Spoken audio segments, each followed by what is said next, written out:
I guess, the college system is very good for a certain level, and then eventually, if you're trying to make teams and stuff, you will have to break away from that and kind of do your own thing.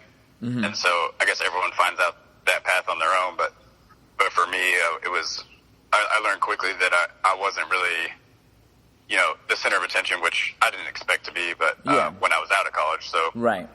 When I made that transition to Tim, it kind of made it seem more real, and I was, with some more people that were trying to make it work by, working as many hours they could while, trying to keep pole vault as the focus of their, of their life. At that point, yeah. So what was it like training in Tim Mack's group? Like how did that work? Like, when did they schedule practice? Did you guys always practice together, or was it a lot of one-on-one training? Like, what was it like? So, in that group environment, it was basically, there were four of us guys, Hollis, Crenshaw, Keith Weber, and I. And then we had the girls too, so that was Kelsey Abbey and Melissa Gergel, and it was Marriott Van Meter briefly. Mm-hmm. She went to Tulane, I believe. Mm-hmm. And so it was awesome, pretty good All-American caliber, and then Hollis, obviously U.S. champion. Mm-hmm. And we would train at basically 11 every day. And Tim would be at every workout watching us like a hawk. Like, anything we would do that was out of the norm or technically wrong, he would bark at you real quick. Yeah.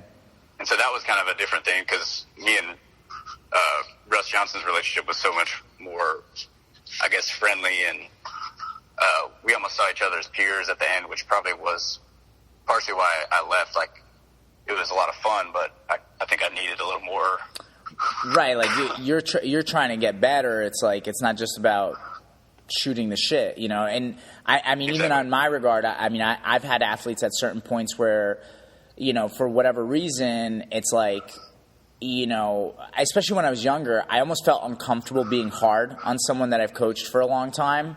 And so it's like, you know what I mean? And it's like, no, you still got to do that. Like, I think that's sometimes tough for coaches to realize. Like, you may have coached this person for 4 or 5 years, but it's like, you still got to be hard on them, and you have to toe that line. And I think it becomes difficult for a coach, because pole vault, you know what I mean? Like, I feel like you create those relationships, and so you're like, damn, I don't want this person pissed at me. But it's like, kind of at some point, it's like, it doesn't matter. The athlete might get pissed, but you got to do what's right for them to perform better, Yeah, for sure. And yeah, that was, I'm not blaming Russ for that in any way, because I definitely thought I was kind of big dog, even though I was, mm-hmm. a 17-10 kid. But mm-hmm. I thought I kind of knew it all. So when he would kind of push one way, I would kind of push back instead of, listening. Right. And now that I'm older, I kind of see that. But with Tim, you had no option to do that at all. Yeah. So that was kind of, I think I needed that at the time.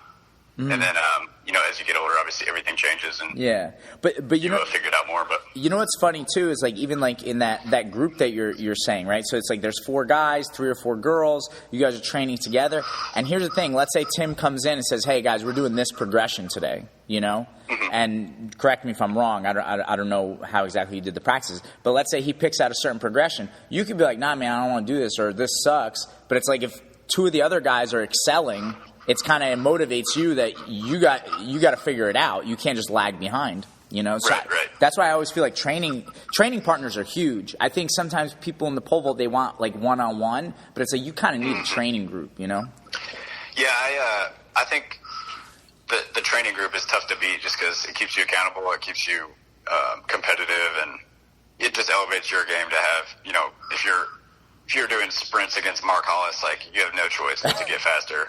Right, or you'll be left at the bottom of the hill. But but yeah, I really enjoyed that situation. And then when Mark retired in 2017, the group dynamic did change a bit, because all of a sudden, there wasn't that kind of top dog that we were all gunning after. Right. And I think Tim, in his own way, missed Hollis in the group too, just because, having a 19-footer around helps everybody. But so then eventually the group kind of, people started retiring and moving away, and the group kind of fizzled out. And so Hollis started coaching some high schoolers, and I reached out to him. I was like, "Hey, what would you think about coaching me?"